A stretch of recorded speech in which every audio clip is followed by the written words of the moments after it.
So, Gone Girl is a girl directed by David Fincher, starring Ben Affleck. So this movie is about Ben Affleck.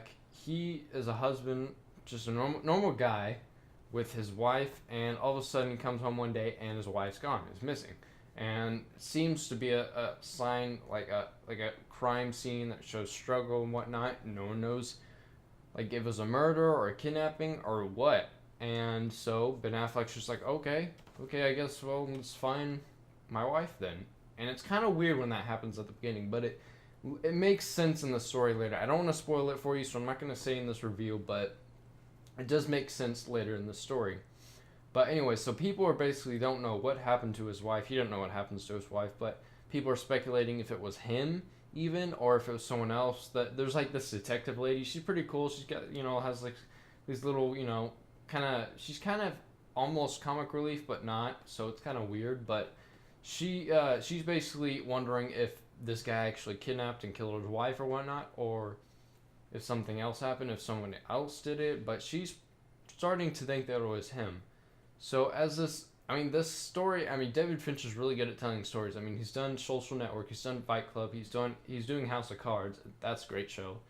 And so he really knows how to tell stories. I like it. Like, it's kind of weird in the beginning. The pacing seems really weird and fast, and I didn't really check in with it until maybe like a half hour into the movie, honestly, which kind of just set me back a bit. I don't know, it just seemed a little too fast paced. It's like, I'm glad that they don't like long pauses and stuff, but it's like you're cutting too much. It seems a little weird, and took me a little while to get used to it. Then I got used to it, and it was all good, which is weird because it's kind of like his other films.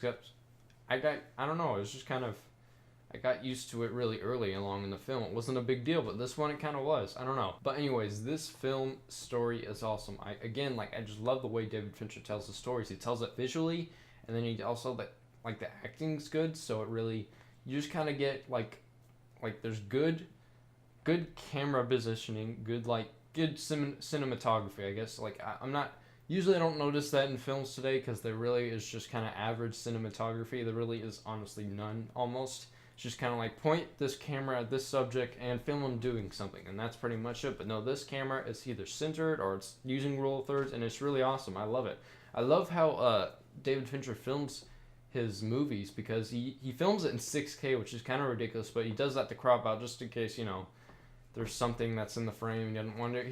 He can crop the frame however he wants to, and I just love it. You really see that in this movie. The cinematography, the placing of a subject in a scene is spot on, and I love that. It brings this movie so much for me, and I really dig that. Another thing, I don't know this actress's name. I haven't really seen her in anything else before at all, honestly, but she was great in the movie. She plays as his wife, and she does so great. I've never seen someone just stay so serious in a movie and just creep you out. Whenever she's on screen, she literally kind of just creeps you out because you don't know if she staged it or if something really did happen, and so it just sets you off with this girl, and then you just see her acting, and she's just really good in this movie. I really like watching her in this movie. Ben Affleck, I thought Ben Affleck was going to be really weird in this movie. He's going to talk with that Boston accent as he did in Good Will Hunting, but no, he's actually he kind of just takes it out of his voice, and he sounds so exhausted all the time, and it's kind of weird. It sounds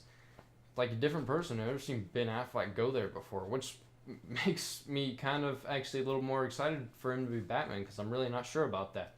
But anyway, so I give Gone Girl a 9 out of 10, because Gone Girl, really good movie, really interesting, really intriguing. If you haven't seen Gone Girl, just know that it's really dark. It's a really dark movie.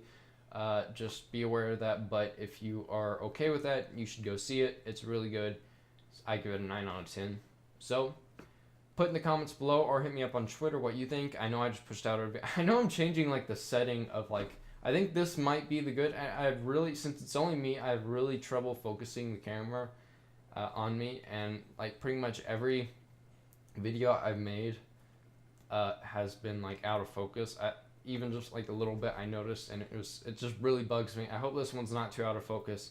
But anyway, so again, hit me up on Twitter or YouTube comments, wherever, and I'll see y'all later. Bye.